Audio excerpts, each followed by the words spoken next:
This is the Ruckus and The Menace Sports Podcast. Oh no! We suck again! I'm getting confused. What game are you calling? I'm calling both games. It is caught by Kelsey! Touchdown! Kansas City! Anthony for three. Bang! How's it going, ladies and gentlemen? You are listening to the Ruckus and The Menace Sports Podcast, episode number 84. I'm Spenace the Menace. And I am Ruckus, always causing a ruckus. And on this episode, we have our starting lineup where we highlight a couple of other major moves going on in both the NFL and MLB, and also college football. We talk about our good, bad, and the ugly for this week in the Eastwood segment. We recap Wild Card Weekend in a two-part segment with the high heat and the color commentary questioning the eliminated. Then we get to our predictions in the film room, where I still hold a big lead going into the divisional weekend, but the stakes do go up as over 30 points are still on the table at the moment. Then we get right into our stud and dud to close us out. Ruckus,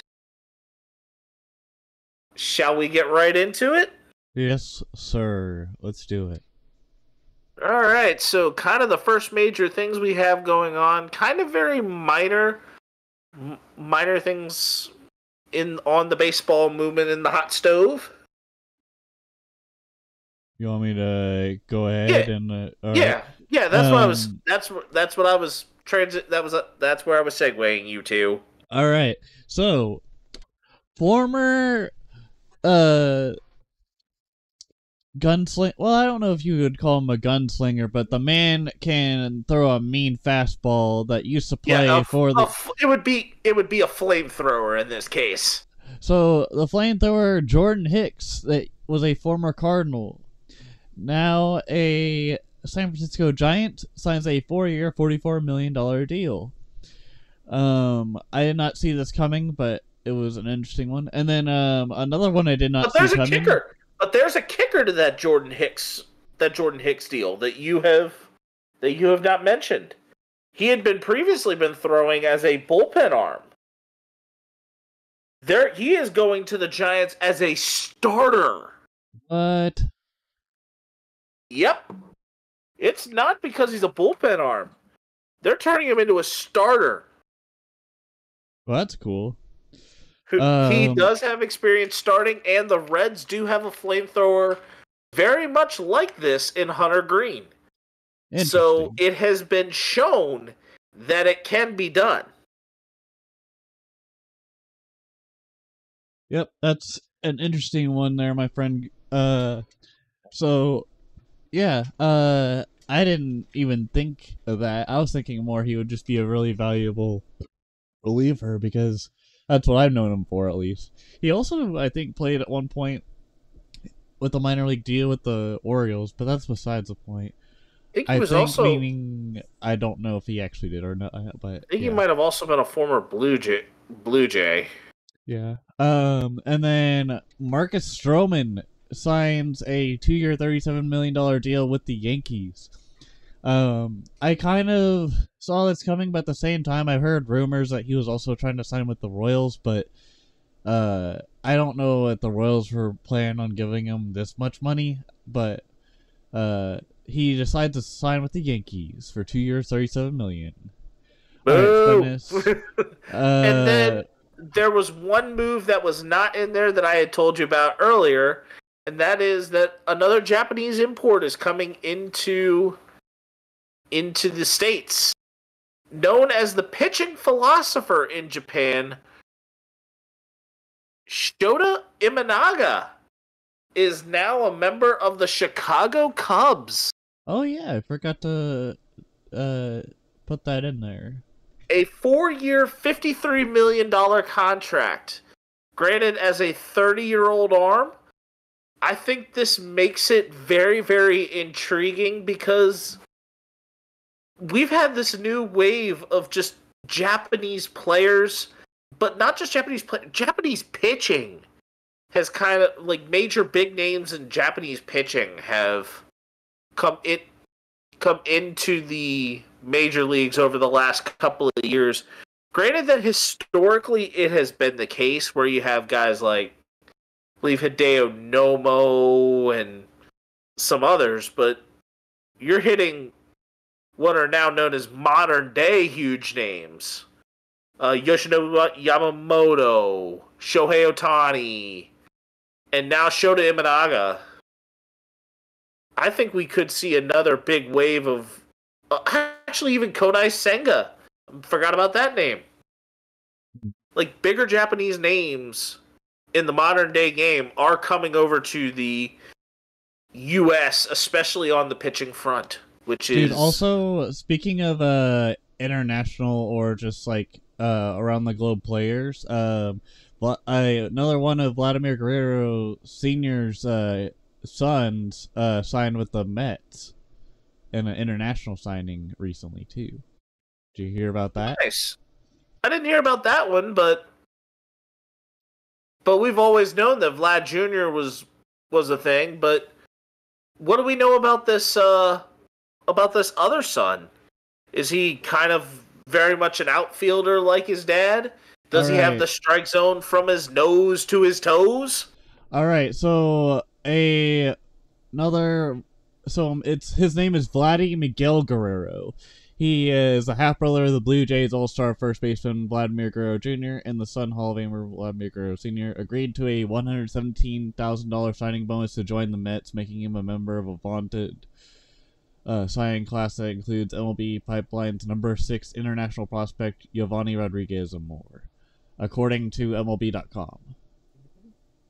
But what position does he play? I believe it says first base and left field. That's very much like the other guy. I mean, the other guy basically was a first baseman and a third baseman when he was coming in. I mean, he might be a little bit faster, so he's a left fielder. I mean, Vlad spent most of his career actually in right. So, corner outfield doesn't surprise me for a Guerrero, especially of that nature.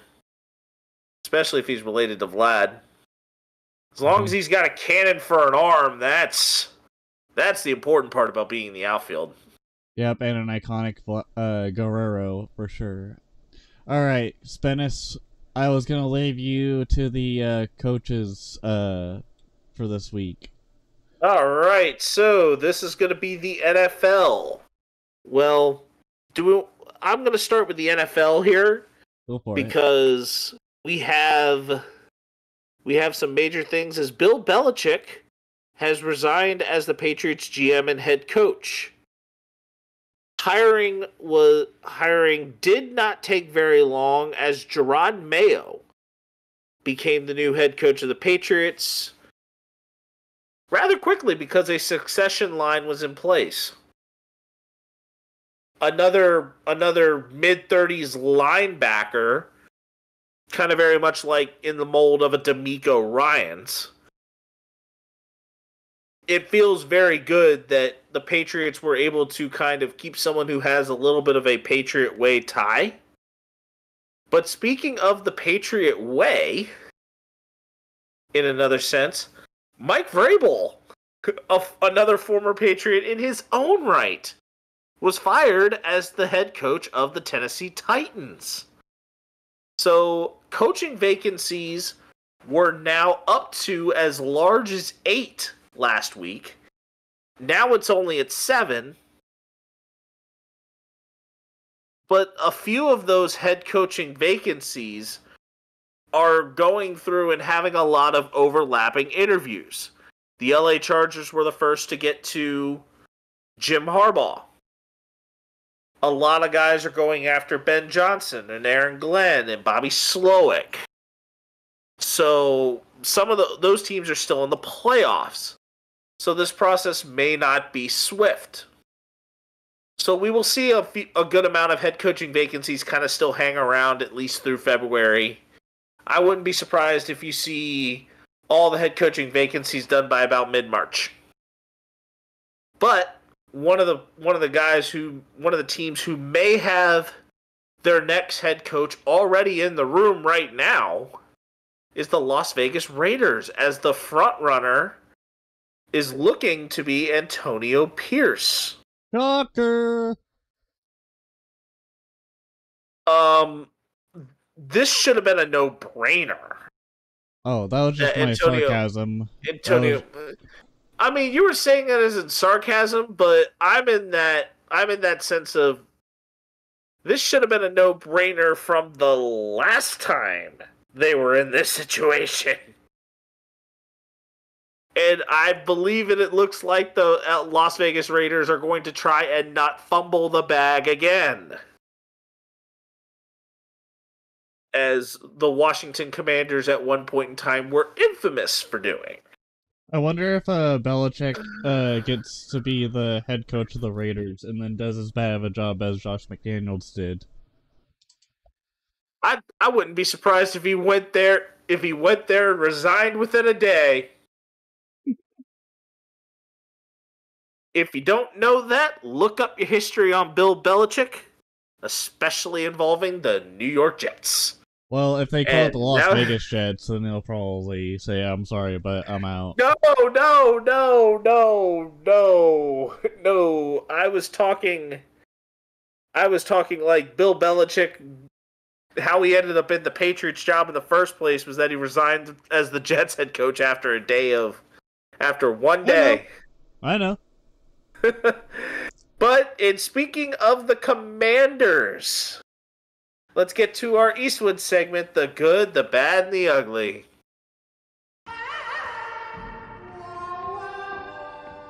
All right. And as the tumbleweed rolls down the way, we now can talk about the good in sports this week, and that is that the Washington Commanders, I feel that this is really good in the sense that they've already made a positive directing off-season move in hiring Adam Peters from the San Francisco 49ers. Granted that this also could lead us to keeping Martin Mayhew in terms of a lesser role, or letting him go entirely, but it's a sign that now the new regime in Josh Harris is has started with a very strong top-down move in getting this GM who has had a very good history of guiding teams in the right direction and being able to make critical moves for players that have a very good positive value, especially in being involved in the San Francisco front office. Think of how they ended up getting guys like Chase Young and Christian McCaffrey, and also being able to draft well and get the right players that they needed for a particular time. And Adam Peters previously turned down multiple jobs for a GM spot in the past, and even had turned down the Chargers job. But I am going to say there were two things that attracted Peters to the Commanders job. And I'm sure you know the very two things that I'm thinking of here. I'll let you take three guesses. I'll let you take three guesses, and the first two don't count. Cap space. Cap space is one of those reasons. Draft picks. Yep, and draft capital of a top 5 draft pick, 2 picks in the top 35, or 2 picks in the top 40, and multiple picks within the top 100. So they've got, I believe it's 5 picks in the top 100. So that is huge for a team like Washington to have. And people are giving me like the Commanders aren't going to draft well out of this. They're going to fumble the bag. They're going to fumble the bag and get this all wrong, and we're going to suck again. This is a new regime. You like, I know that's a lot of like Cowboys fans that are telling me that, or that are trying to say this, but it's like, we just got a new GM. I don't see us fumbling the bag that badly. I almost could see us not taking a quarterback in the top 5. Especially if the Chicago Bears let a certain player who I think they probably should take pass. Speaking of fumbling the bag, were we gonna talk about the college football retirees and new moves as well for coaches? We did forget about Nick Saban. Nick Saban and his aging side of it. I mean, the biggest thing with Nick Saban, and it's kind of bad because kind of a little bit of an in-between, that it's good for people who are kind of in the Alabama Crimson Tide always seem to find a way to make the college football playoff every year. It's like as if Nick Saban rigs the frickin' thing. No! And it's like, the SEC. And yeah, they're going to bring Kalen DeBoer from Washington over, who had just coached at a national championship game. And that leaves a little bit of uncertainty, especially since Alabama has had a history of pulling former coaches from Washington over. Cough, cough, Steve Sarkisian, cough, cough. Yes, you just heard me say that. Dude, I love how every hater comment that you possess, and this sounds like Patrick the Star from SpongeBob. Oh, boy. When you're in the white sedan, you left your lights on. Squidward, is mayonnaise an instrument? Oh, Patrick, mayonnaise is not an instrument. Alright. Horseradish isn't either. Oh, tartar sauce. Alright, But let's the get bad back on track. The bad week goes on in saying that top-ranked teams in men's college basketball take a tumble. The second-ranked Houston Cougars lost to the unranked TCU Horned Frogs over the weekend. Number 8 Arizona fell to unranked Washington State. Number 10 Illinois loses to the unranked Terps, giving the Illini a reason to fear the turtle. And then the only reasonable loss of the weekend, the number 9 Oklahoma Sooners losing to third-ranked Kansas in a Big 12 matchup. Along with that, including the top 25, that WVU beat Texas, Q Country Roads, but that's beside the point. That it was more so that the top 10 had 4 teams lose. So there were new teams getting into top 10 rankings. Can I do the ugly? Go for it. Alright, here we go! Downright ugly for sports this week. And it's not Dak Prescott. I just wanted to do that so badly, because I finally realized where you got that reference from, because I was watching the Cowboys game yesterday, and I heard that, here we go! And it sounds like Cookie Monster. You can go home! Alright, so the elements of the cold from Arrowhead and Orchard Park. Arrowhead hosted the 4th coldest game in NFL history, and with a wind chill of -30. Bills Steelers was delayed Monday due to the lake effect snow hitting the area, and they ended up playing today as of recording and beat the Steelers, by the way. But yeah, the Arrowhead game, that that game, oh my god, the aftermath, seeing like the viral photos of like beers being frozen and like literally seeing the foam from like the beer and Andy Reid's mustache. There's a joke. Big Red's mustache. Did you see the joke? that he put in. There was a film thing from the franchise, or behind the scenes show that they have, where Andy Reid was trying to get warm, and he was like, "All right, guys, let me defrost my mustache," and then they're all like giggling with him. It was really good. Like, that was really good that they kind of talked about that. I wouldn't be surprised if you hear Trav talk about that during New Heights. Yeah, and like, I think in general that was insane how they did all that.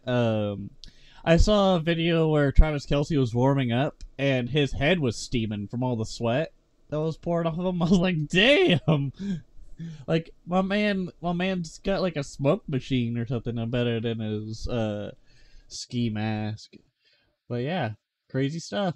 Crazy stuff. Alright, we ready for the high heat? Yep. I know that I've still got two things that we kind of can figure out questions for, but we'll kind of think of those a little bit more on the fly, talking about the winning teams of the Lions and the Bills. But we will start with the Houston Texans defeating the Cleveland Browns Saturday evening, 45-14. And the question here is, do the Texans have enough gas in the tank for the divisional? My answer is not only do they have enough gas in the tank, I believe that they have more than enough gas in the tank. They are a young team that is very, very gritty and very, very scrappy and can put pressure to Lamar Jackson to keep him in check. The key here will be that CJ Stroud plays well against the Ravens defense. And if he has a game very much like what he did against Cleveland, I don't see an issue. And I think that Houston could make the NFC Championship game. You mean AFC? Yeah, AFC Championship game, yeah. I mean, the Houston Texans are probably a good enough team right now to probably even make the NFC Championship game. Because a good amount of the ineptitude that came about the NFC, but that's beside the point. Yeah, I think they do have enough, but I think part of me feels like if the Ravens secondary shows up against the Texans, I think they are going to have a possible heyday on Stroud if Stroud isn't careful with the ball throwing it around and stuff. But I think also, since talking about the secondary, I don't know how open the weapons are going to be for Stroud. So he's going to have to like try to figure out whether or not the defense blitzes him or not, and or if they do what they're doing to Mahomes right now, where it's you body every receiver and weapon on offense and don't blitz the quarterback. Oh, the difference is that CJ Stroud is younger and can play like as if he has nothing, or at least not as much to lose. But at the same time, I like that CJ Stroud, especially with a prolific pass rusher like Myles Garrett that they were able to plan very well against, it just looked like as if that game did not look too big for him. Well, I think it also helped that you have a veteran tackle too in your O-line too with Laramie Tunsil. Laramie Tunsil. Oh, an excellent left tackle solves a world of quarterback problems. Don't get it twisted. Yeah. But Stroud just made that look so easy. I was watching this with my dad, and it was like, and he saw Stroud throw one ball, and he said it looked like he wasn't even putting anything on that ball, and it was zipping out of his hand. But remember, CJ Stroud was also the one person that said that basketball players want to be football players, football players want to be basketball players, and we all want to be baseball players. And Stroud can throw it very much like a baseball player. Yep, just like Mahomes too. Yep. All right. So, do we want to do Chiefs Dolphins next? Well, and speaking of Mahomes, we now go into the Saturday night in the frozen Arrowhead. I almost was gonna say it was an ice box, but the Freezer Bowl it was the fourth coldest game in NFL history. And with that decisive victory from the Chiefs in winning 26-7, you want to know, can Mahomes and company emulate this success in the AFC divisional? But I have a different question, and that is that with Rashee Rice having a huge performance in that game, have doubts been quelled about the Chiefs' wide receiver room? I think right now it's kind of like it's like that quick Uno reverse card, and then the next 10 seconds is going to be someone else finding an Uno reverse card in their deck and putting another color on it to take more cards out of their deck in Uno. So you're thinking it's more so two players go bouncing reverses or skips back and forth. Because here's the deal, man.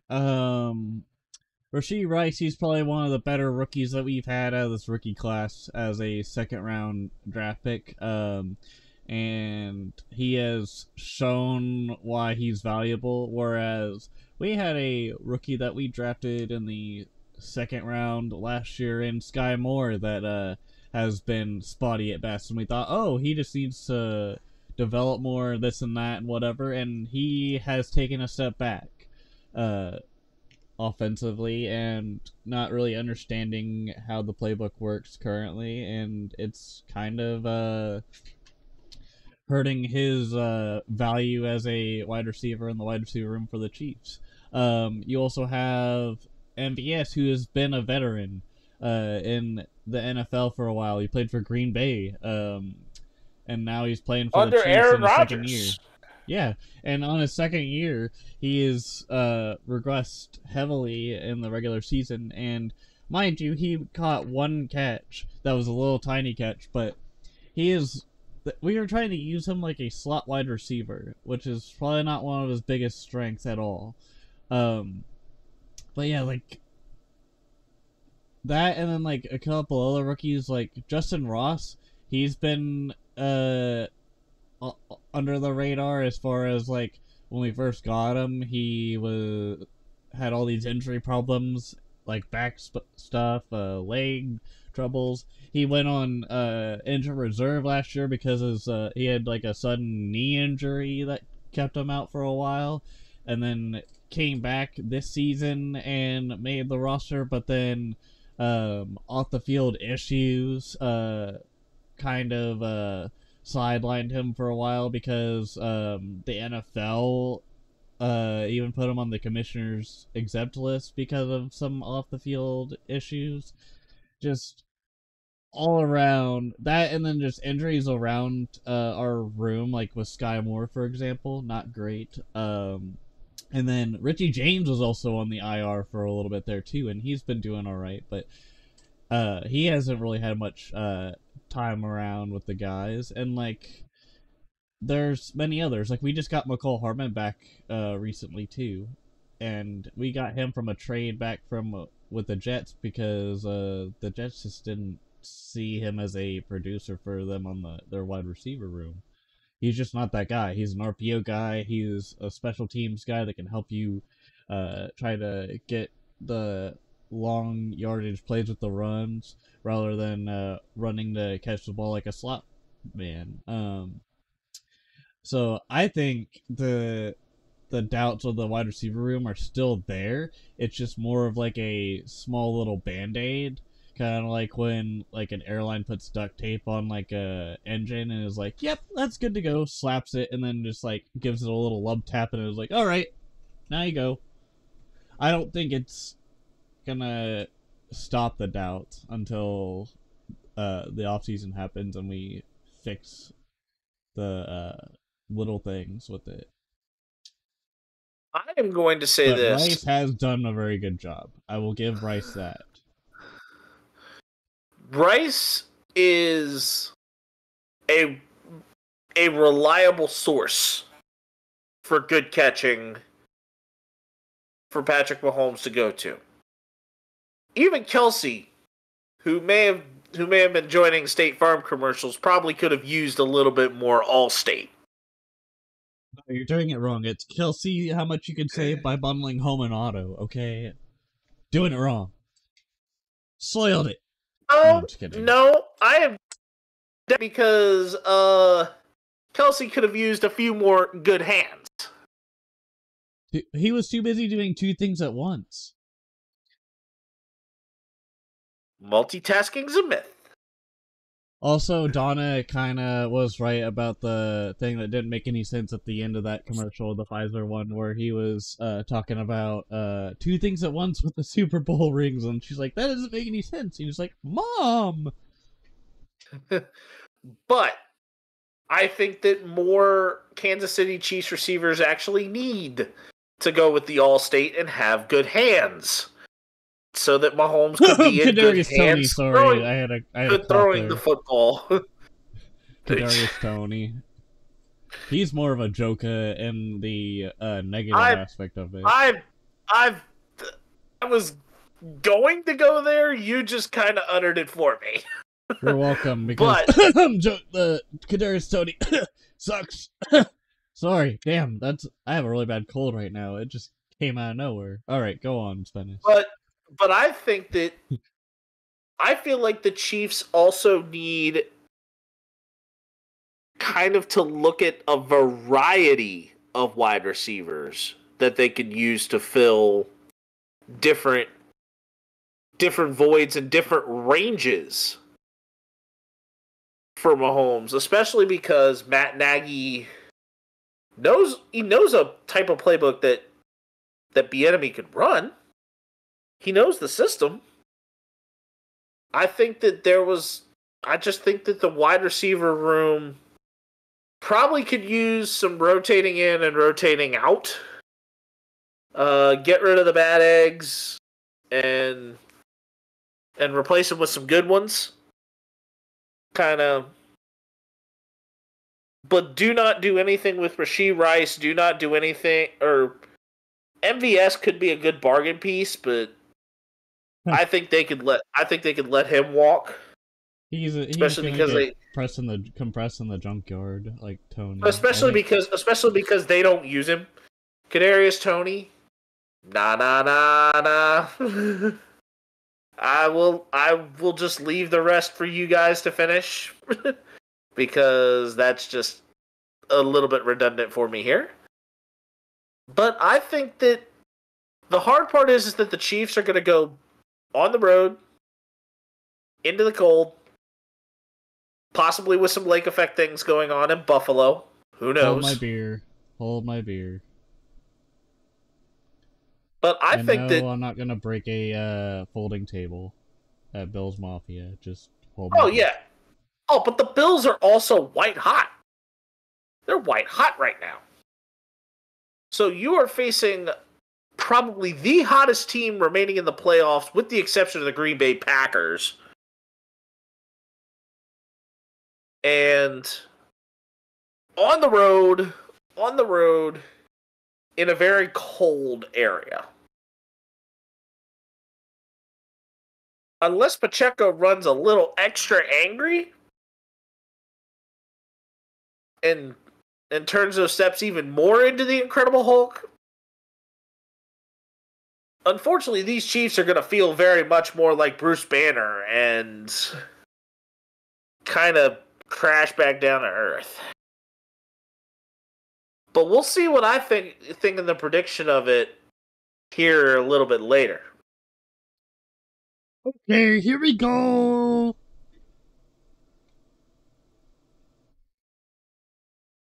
I should have never done that. I should have never have started this. What can of worms have I just opened? Well, we're about to talk about the Cowboys and Packers, so here we go. Or we're kind of talk about. Excuse me. This is the first half of this. We're talking about the Packers. We're talking about the Packers in this right now. I will leave all the good stuff for later. Green Bay 48, Dallas 32. Is this victory against the Cowboys a sign of what the future could hold for the Green Bay Packers? And I say you're daggone right. Especially if they can keep the contracts reasonable. Yeah, and I think Jerry Boy is probably took Mike McCarthy to an undisclosed location in a in like a storm drain area with his. We'll get to that later. Okay. We'll get to that later. Save it. Save it. We have enough things to scrutinize the Cowboys for. Let's just save it for where we need to actually go through with this. Because these questions are about the winners, not the losers. Even Lions losers. Lions 24, Rams 23. This definitely was probably the best game of the entire postseason. But I think that with the momentum shifting in the playoffs from earlier in the day, and the Lions being able to steal away an opportunity at home field for another game, could the Lions finally do, or I should say, could the Lions finally feel like they have the capability to go where they have not been before in years? Is this probably one of, if not the greatest Lions team in history?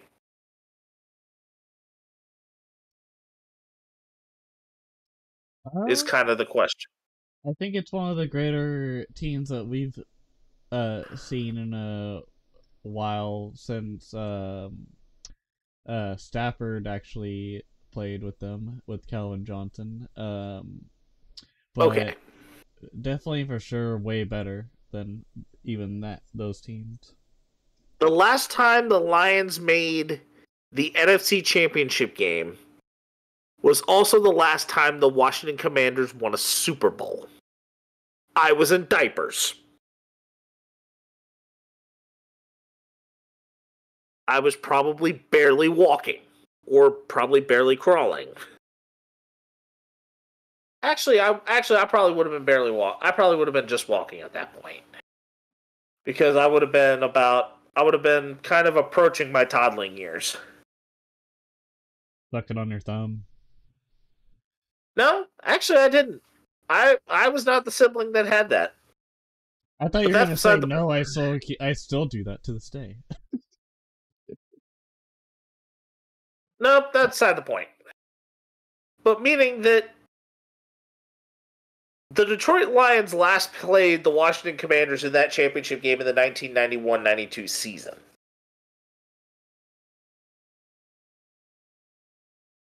And this team could very well get back to that promised land. Or at least that ground of being that close to the Super Bowl. This is definitely a historically good Detroit Lions team. Make no mistake. Granted that you don't have a Barry Sanders type at running back, but they look much more complete. I love what the Lions are putting together. as this is well outside the norm and very much kind of outside what a lot of people would have expected from the Lions at this point. The Rams were definitely one of the hottest teams in the league. So the Lions come in with a huge wave of momentum. Dallas is now in their rear view, and it looks like currently at the moment it is a 7-point game between the Tampa Bay Bucks and the Philadelphia Eagles. So if the Buccaneers continue to hang on to win this game, they're playing Tampa Bay at Ford Field in a game that is totally winnable. And actually, I would even say right now beating the Eagles is winnable. Or the Eagles are beatable at this point. The Lions could very well get there. The Lions probably could be one of those teams that should all go well and San Francisco have an off day, that they could stun San Francisco and actually make it to Vegas without really any. But Green Bay could stun them with how well they've been playing. We could have an all NFC North championship game like we've never seen. But the Lions, I think, could be the team that right now are the front runners, if not San Francisco. The ceiling is the roof. You don't say. Well, Michael Jordan said that one, but beside the point. All right. But now we talk about the Bills. 31 beating the Steelers earlier today. And the question I feel like needs to be there is, are the Bills a Super Bowl contender that not as many people are talking about and probably should? Not to be cocky, but we'll see next week. I feel like it's going to be a close one. This might be the first time that the Bills beat the Chiefs at Orchard Park. Yes, I said it. Yeah. I believe that we are not we were not talking enough about the Bills being a Super Bowl contender. Probably because I think we both had Miami winning the division at the beginning of the year. Yeah, because Buffalo was looking pretty rough at the beginning of the year. Yeah, because Buffalo had a sense of urgency kick in at a much earlier point. They had to win their way through, and they've gone like Limp Bizkit and kept rolling. And that started when they beat Kansas City in Week 14. Exactly. And I wouldn't be surprised if they did it again. As much as you want to boo me for that. The history As the history with the Bills and Chiefs is weird, though, because the Bills beat us in the regular season more times than not, but then when we play them when it matters, we beat them barely. And the Bills are white hot right now. That is the one thing that I think they probably have going for them, is that they are the team that is catching fire at the right time. I think it's going to be as close as as Week 14 game, but I don't know how the defense is going to differ compared to like a month ago when our defense was trying to slowly heal itself back up. And I don't know how L'Jarius Sneed is going to fare against Diggs and company. I think he'll be just fine, but we'll just have to see. Yeah. We are back with Donovan Smith again. Rashee Rice is healthy. Apparently that ankle thing he had going on near the end of the game, last game, was just a cramp or whatnot. So we'll see what happens there. I think it's gonna be a fun game, but we'll see. We're in that anything can happen mode. I'm not counting it out, but I'm saying that the Bills have caught fire right now. So they very well could be a team peaking at the right time to be able to make a run. And That I was is all honestly I'm saying. And I was honestly surprised with the amount of offense that we showed in the wild card against the Dolphins too. That was pretty good. I wish and hope that we do that again this Saturday, I believe, right? Saturday afternoons. Yeah, I don't know if I've found like the guarantees yet, but it's going to be like within this next weekend. But the question here is, do we want to go after the eliminated, or do we want to predict the games that are going on this coming weekend? Let's predict the games first, and then we can talk about color commentary. Okay, so what we still have to be scored at the moment, we have Buccaneers-Eagles for 5 points, and that game is currently a 16-9 ball game for the Bucs, and the Eagles just got the ball back inside the 20 with 11:23 to go in the third quarter. So they have just started the second half. That game is still to be scored. We have fantasy team scoring pieces, so we will have hypotheticals for what is ahead. At running back, it is Isaiah Pacheco versus Rachaad White. Isaiah Pacheco has 15 points. So Rachaad White would need to beat a 15 to get the win for me. And the flex option, Mike Evans versus David Montgomery. David Montgomery had a 13-point game. And our overall fantasy football team scores at this moment, I am only down 1 point to Ruckus. Jake Ferguson having a huge game definitely paid off. Although I have to change tight ends, I still am very happy that I made the decision to go Jake Ferguson. And he kept me in it, along with Dak getting into stat pad mode. So that's all the stuff that is still to be scored. It is currently 300 to 279. I have finally broken the 300-point hold. And we are now into the 7-pointers. Our first one will be Green Bay versus San Francisco in the NFC Divisional. Where are we going, Ruckus? I think it's going to be the 49ers since they seem to be the more hungry opponent. And then I believe the current score for the Buccaneers-Eagles game as a recording in the third quarter. It is 16-9.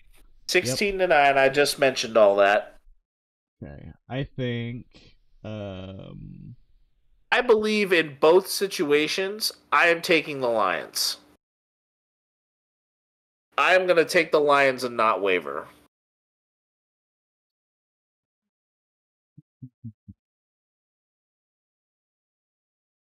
Take MCDC as well. Yep, and the Lions. Kansas City Buffalo. Chiefs all the way. Even though I said earlier that the Bills might beat them, that was just a hypothetical. I don't know if they will, but I am riding the hot hand. That is the Buffalo Bills. All right, Mike Tomlin, calm down. I am riding the hot hand.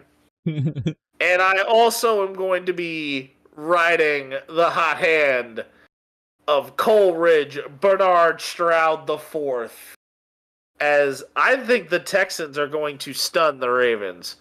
Lamar Jackson, I don't think, is ready for what the postseason is going to bring him once again, as playoff football is a whole different animal. I am taking the Houston Texans to beat the Ravens.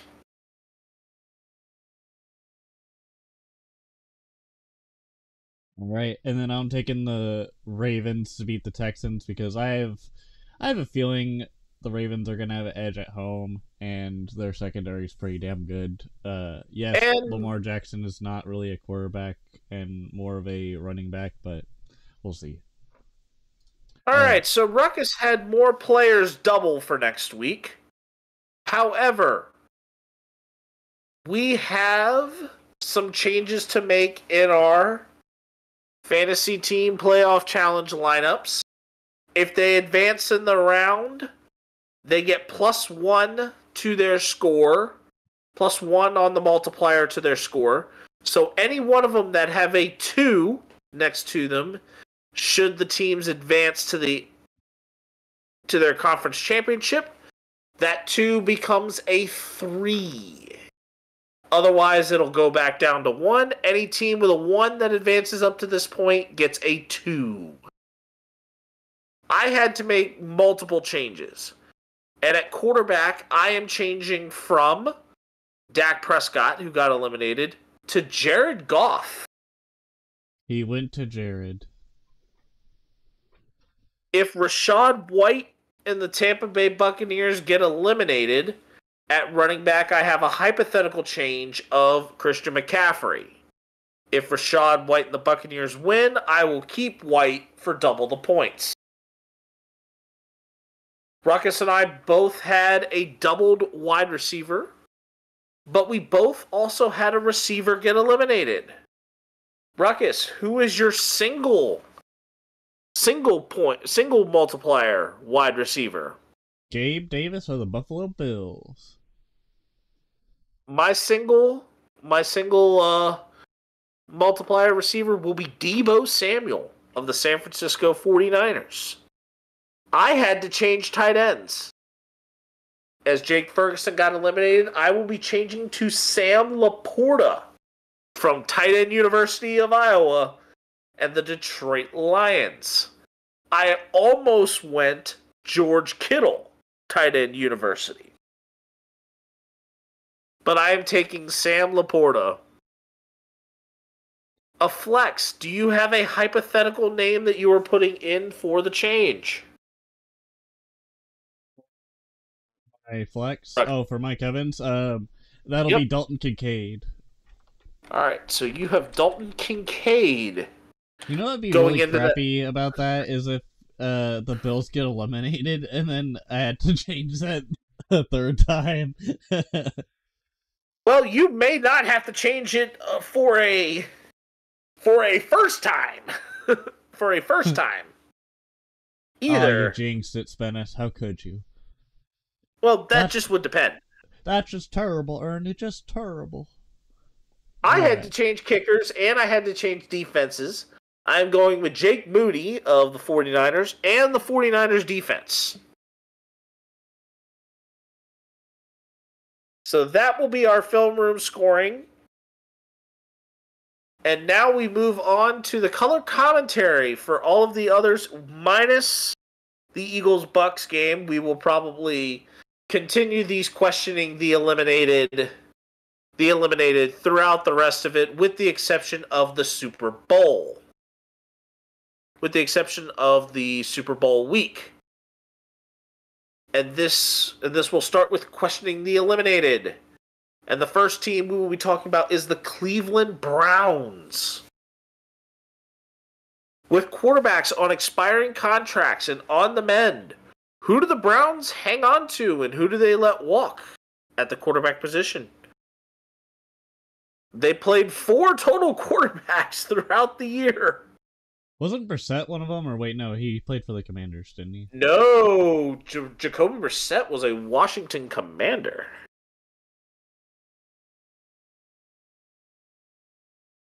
I believe that the Browns are going to have no choice but to hang on to Deshaun Watson. I also believe that they will probably hang on to Dorian Thompson-Robinson. But the one that could be in an I'm torn as to whether or not they choose to sign because of age and potential for retirement is Joe Flacco. I believe they will probably go through and have Deshaun Watson and Dorian Thompson-Robinson. PJ Walker will get cut or will get released. He already got And let go though once they Yeah. got Flacco. yeah, but I'm saying like PJ Walker will be let go if he hasn't already, and Joe Flacco will enter and Joe Flacco will probably debate retirement. And Yeah, the I reason don't why know I what's say going on with debate him. retirement is that he can kind of leave this season on a high, on a net high. Is that where you kind of see it as well? Yeah, there's a lot of things I could do. I was wondering just now, I had a shower thought. I was wondering, is it possible for the Browns to cut Deshaun Watson, or would they still owe like $64 million? I think they would owe a whole bunch of money, but I don't see why you would cut him. I just don't see why you would cut him, especially with the type of money you're investing into him. Because the shoulder stuff, I don't know if like that's like a lingering thing, kind of like what Baker Mayfield was dealing with, or Trevor Lawrence, but I hope that long term this doesn't bite the Browns in the ass, because so far it's not looked good since trading for Deshaun Watson. Oh yeah. Ultimately it was a bad trade. But the Browns at the time were the ones dumb enough to do it. I mean, what? That's a stretch. The Browns being dumb? What's that?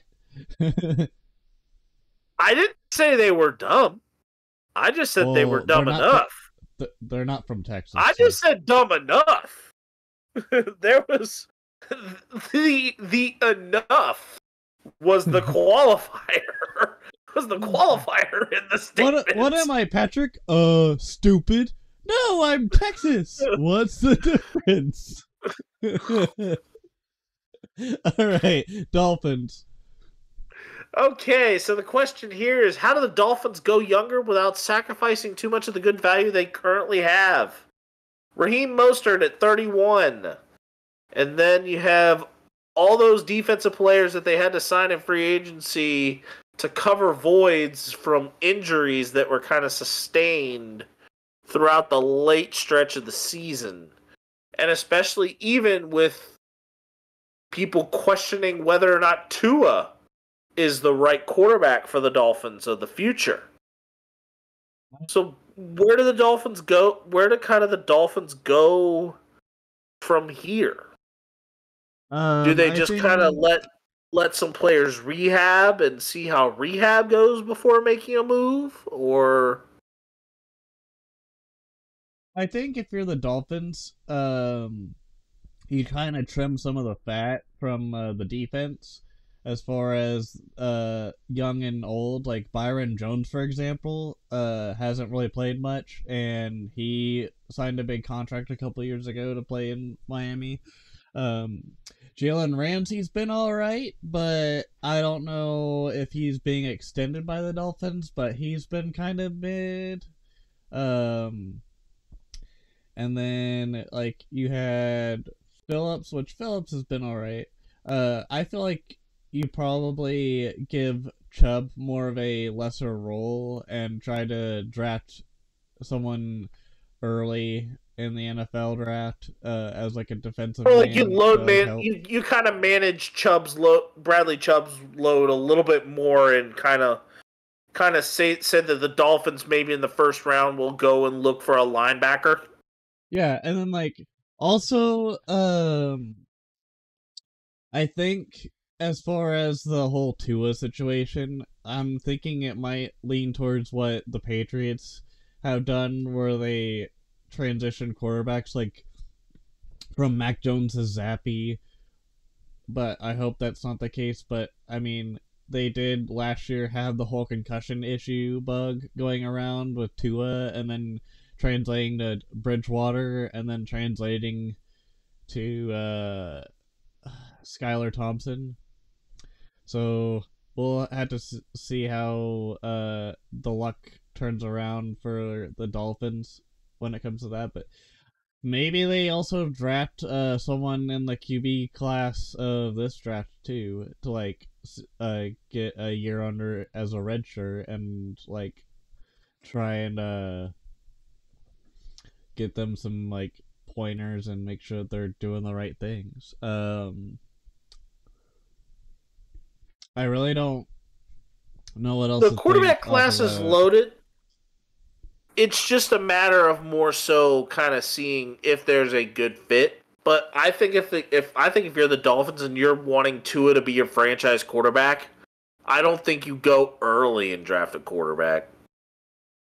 I think they need to focus more on offensive weapons too, because like your running backs are getting old. Mostert is like literally hanging on a thread. Mostert's 31, so he's kind of, but he also had a very, very quiet first like bunch of years, so he's kind of still at that peak athletic ability and renaissance in terms of that, becoming a little more of a renaissance man in that regard.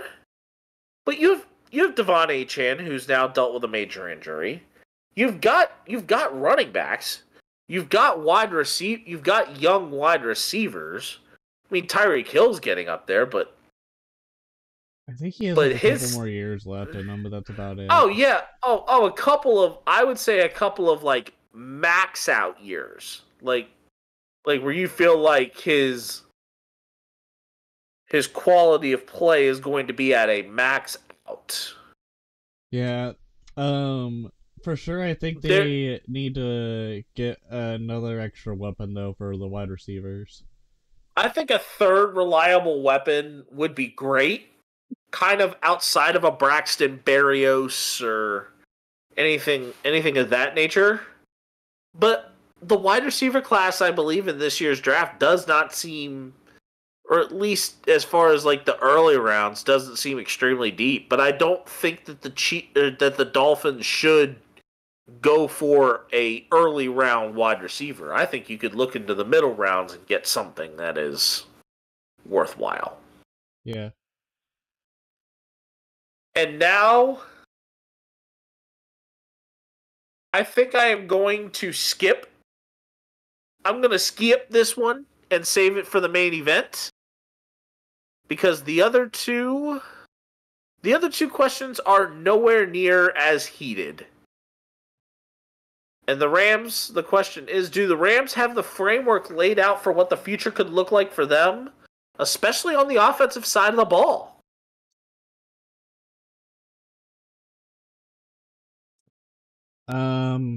I think they need to get younger on offense, which is a big dodoy. No Where? Where? So I mean, they kind of burned a year on Stetson Bennett as the backup QB sitch, and decided, oh, we're gonna sign Carson Wentz because of some off the field issues with Stetson Bennett. So they kind of burned their pick on Bennett, and then haven't really done anything with the young quarterback situation. Stafford is like on a thread when it comes to his health. And okay, Stafford getting older, that's one thing.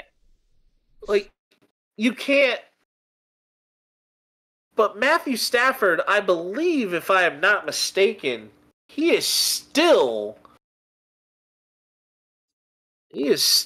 somewhat of how. Stafford's 35. I mean, granted, he's a sitting duck in the pocket, but he's 35. Also, you have questions at wide receiver too. You have Cooper Kupp, which was gone for the first 4 games of the season.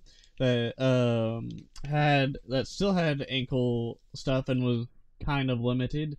You need him. You paid him the max amount of money for a wide receiver a couple years back when Tyreek Hill was asking for a lot of money. You had Puka Nakua step up, but you need more people than that. And they had that sort of with Demarcus Robinson a little bit there. And even Tutu Atwell. But that's it. You don't have anyone else. You had Kyron Williams, but then he went down. So you need more people. And it's kind of hard to do that when you pay all these big name guys the big bucks when you need to get younger. And literally a couple of years ago when they went to the Super Bowl and won it, the whole saga was F them picks. Just take all your picks and throw them out the window and win now. Yeah, but here's where we're at here. Kyron Williams, he will turn 24. He'll turn 24 next year. He'll be 24 next year, right around the time when the season is close to starting. You're fine. You're fine there at running back. You might want to grab a second back for support, but that could come in free agency. That could come from a back that might be a little bit older you could get for a bargain. Okay. Cooper Kupp is 30. Cooper Kupp is kind of in that... He's still, even at 30, has not looked like he's lost too much of a step yet. Most receivers at this point do not lose a step until they're kind of about maybe a little bit further along. Maybe about late 31, early 32 is when you really start seeing receivers look like they're losing a step. Puka Nakua, of course, is going to be an excellent weapon in the meantime, or kind of there to kind of spell Kupp right now. But then getting you a second number one type wide receiver, I think you can afford to wait at least a year on that. I mean, there are more affordable decisions that the Rams could make, or reasonable decisions that they could kind of look to free agency to try and bargain hunt for something reasonable. So it's not like you really have to sweat it out. I believe that the Rams do have the framework on the offensive side. I think that they could very well have pieces on the defensive side. Sean McVay is a solid head coach who now kind of has a sense of meaning there now. I believe that the Rams should not pursue a quarterback in this draft unless they want a young project quarterback that can learn from Stafford for at least 2 to possibly 3 good years. That is what Stafford, I feel, has left in the tank. So I think they may have just enough in the tank to thrive for a little bit.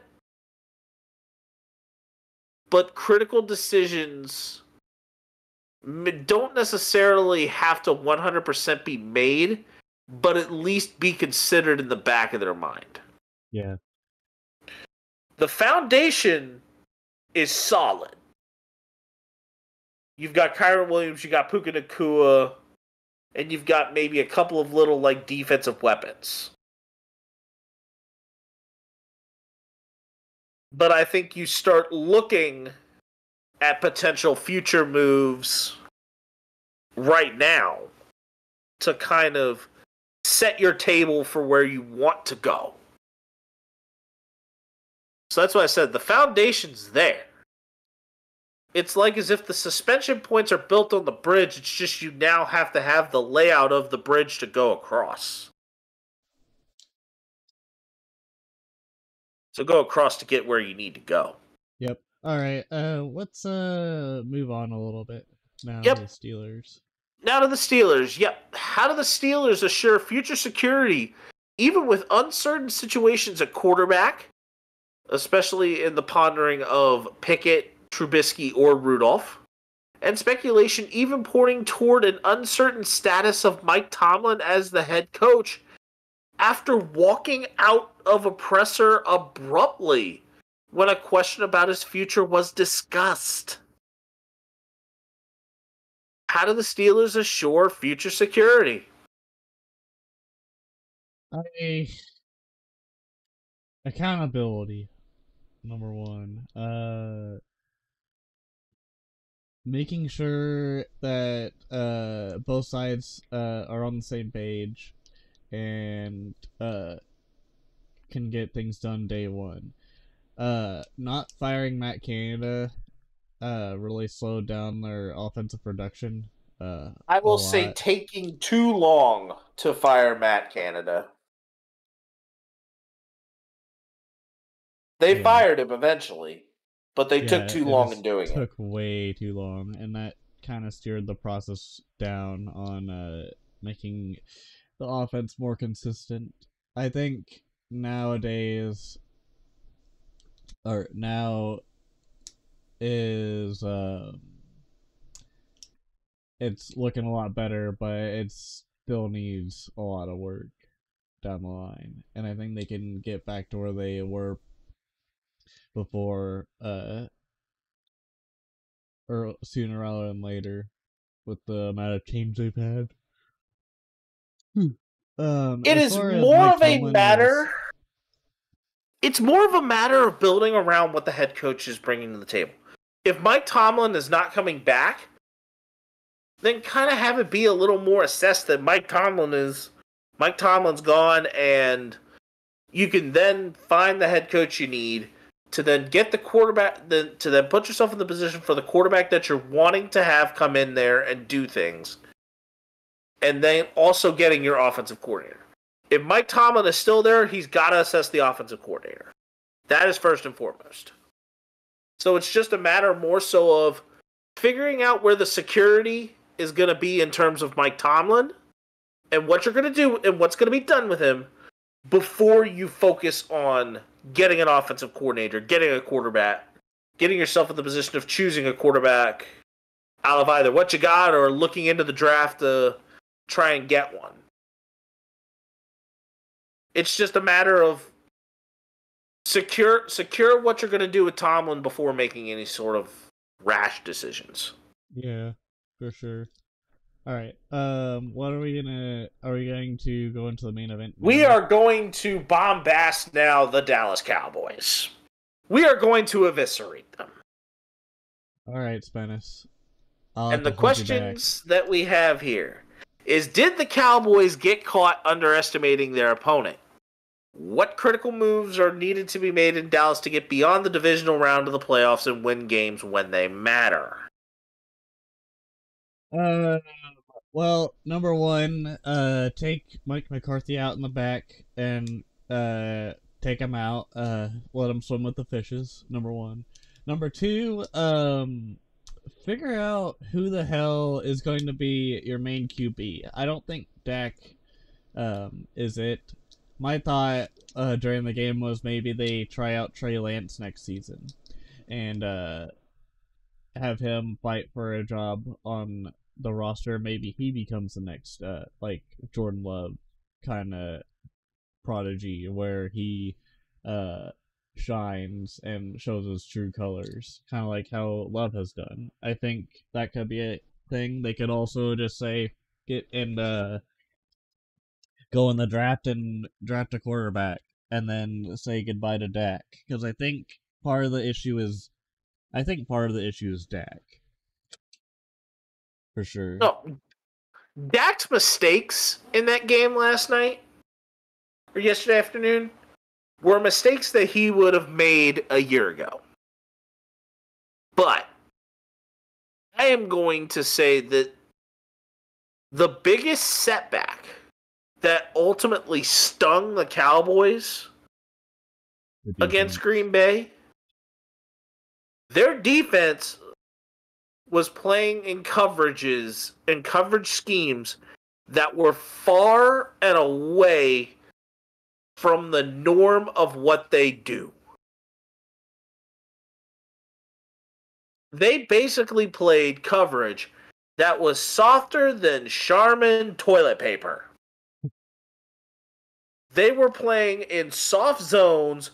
Greg Olsen was exposing that and saying that the Cowboys are playing in such a soft zone that Green Bay was getting these passes into the soft spots of the zone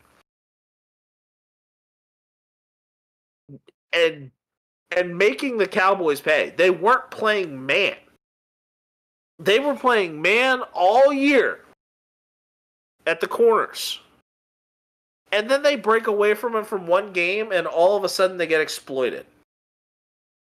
The running schemes, the blocking schemes were excellent for Green Bay in terms of getting to Micah Parsons on a play. They were able to make Micah Parsons a non-factor. Green Bay out-coached, out-coordinated, and just beat the brakes off of the Cowboys. The score may not. The Cowboys kind of got caught were stat padding to try to make the score not seem that way. But had Green Bay not let up or taken their foot off the accelerator, I wouldn't be surprised if you were seeing Mike McCarthy and all of them be dead out there in Jerry World. Because their embarrassment.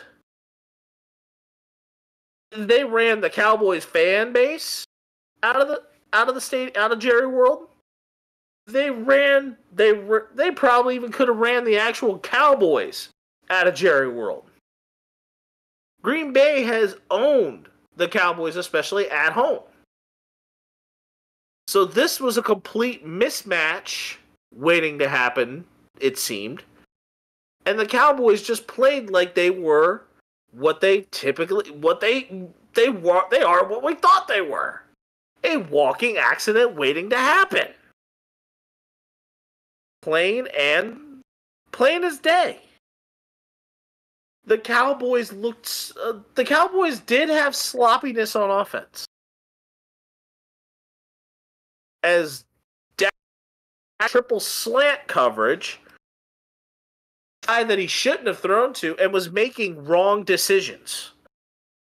Yes, Dan Orlovsky even called out Dak Prescott for making wrong decisions. And those wrong decisions and bad reads led to major mistakes. Does this mean that Mike McCarthy gets fired? Who knows? I probably am going to say no because Dak Prescott was having a great season up to this point. But every time Dallas gets to the postseason, they've been irrelevant. And it's showing. The colors are there. It's almost now, who do you even bring in? Do you fire McCarthy and promote Dan Quinn and try and have him figure out what a different offensive coordinator could bring to the table? I think you fired Dan Quinn. Well, we even forgot that Pete Carroll even stepped down. So something tells me that I think if there was one, he moved up to the chain on the Seahawks advisory board. He moved up. Yeah, ultimately he moved up, but he had to step down in order to move up. If you're picking up what I'm putting down here. I gotcha. He stepped off of one spot and onto another. And I think that Seattle coaching opening should be an open door for Dan Quinn to interview. No questions asked. And I think that Dan Quinn could be a favorite. for that spot. But the Cowboys have entirely a lot to do, major decisions to figure out, but they should be kind of questioning what their identity needs to be in terms of holding themselves to, granted, what a lot of people would say is a standard that was created over 30 years ago, but that standard created over 30 years ago was greatness.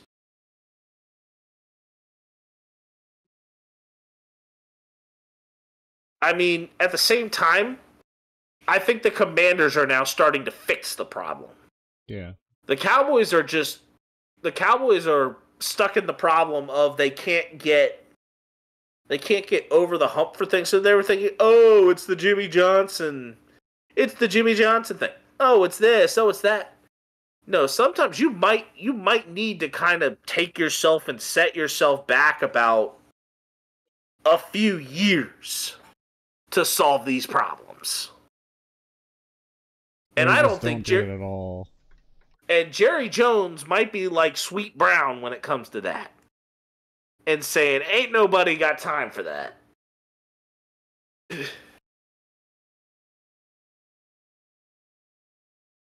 And now that we're kind of running out of a good amount of time in this show, or at least this podcast episode, we now will go right to our stud and dud of the week. All right. Take it away, Ruckus. Alright, so I'll start with my dud this week, and that is Joe Flacco's performance against the Texans with back-to-back pick sixes.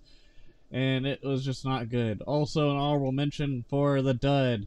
Ice-cold beers at Arrowhead. Yes, you heard that right. Ice-cold. Pronunciation on ice. As there were people, and even a old high school buddy of mine that I saw posts from on Facebook, literally, him and his girlfriend bought beers at the game, and he was trying to keep his warm under his jacket, and his girlfriend beer, literally, the foam and everything froze. And there also were there was a viral video of someone buying a Smart Water out of a fridge and then taking it out of the fridge, and it literally went cold as ice, just like Foreigner. All right. And then so I've seen that. Yeah, you can make a beer cold, but at the same time, it's like as if it's so cold outside that the beer, when it got out of there, it kind of wanted to do even more and freeze up. Like you want your beer cold, but you don't freeze it. It loses the quality at that point. You don't freeze a beer. Maybe that's the life hack. Anyways, my stud, though, for this week is a very good one and funny one, and that is Stephon Diggs taking a quick water break on the sidelines of the Steelers. He was almost like SpongeBob when he visited Sandy at Sandy's Tree Dome for the first time, and she was wondering what was wrong with him. He was like, I need water, Sandy. Water. But no, for real, he was at the sideline after a play, and it looked like he was struggling to get back onto the field, but really, he was just trying to get a quick drink. I'm surprised I'm surprised the water inside that bottle wasn't frozen solid. I don't think it was as cold as it was in Kansas City over in Buffalo. Even then. Buffalo, New York weather. So, the weather on the Weather Channel says it's currently 15 degrees. Yeah. So, like, right now in Kansas City, so KC weather is 3 degrees. Yeah. Hold my beer. It's what Mother Nature in Kansas City says. I mean, it's still cold. It's still cold. Don't get us wrong. Dude, I had to drive home in that stuff, and that was rough. That was nothing to sniff at. Yep. And Tampa Bay now is getting the ball back. It is 25-9, so we could be looking at Lions-Bucks next week. Yar. But speaking of Lions, in spite of losing to the Lions, my stud this week is Puka Nacua for setting the rookie postseason record for receiving yards in a game with 182 yards on 9 catches. And a tutty. But my dud. And one major element of that Chiefs-Dolphins game that we did not talk about. The dud being the officiating crew for not noticing that the helmet of Patrick Mahomes had gotten a chip broken off of it. And let alone sooner and letting him go one play with the broken helmet on. Then, on top of that, in order for them to even change the helmet out, and while they even still struggled to try and get things to fit right for him,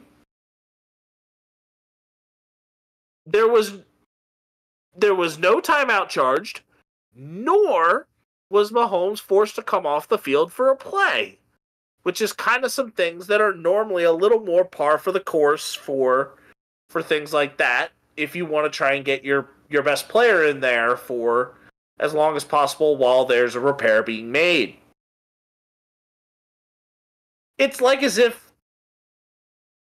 not that this would have affected anything with the game and the end result, it's just things that are normally commonplace for situations like that just completely got ignored. Feel like it's kind of blown out of proportion though too a little bit, even though yes, it's a safety concern with a broken helmet, but that was a freak thing that happened, especially when there's a game that's playing at that cold a temperature. But also, like, the refs, we already know they're not like the greatest at seeing things. They're not perfect, but I'm sorry, for me this was just a little unsettling and it didn't quite sit right. It just didn't quite sit right with me.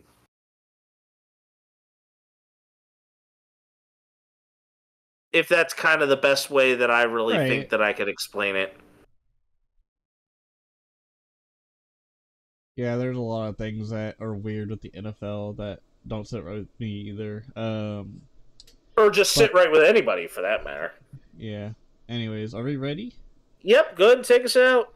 Alright, ladies and gentlemen, thank you for listening to the Ruckus and The Menace Sports Podcast, episode number 84. This is a Ruckus and The Menace Sports production. I am Ruckus. I'm Spenace the Menace. And we will see y'all next time. Deuces.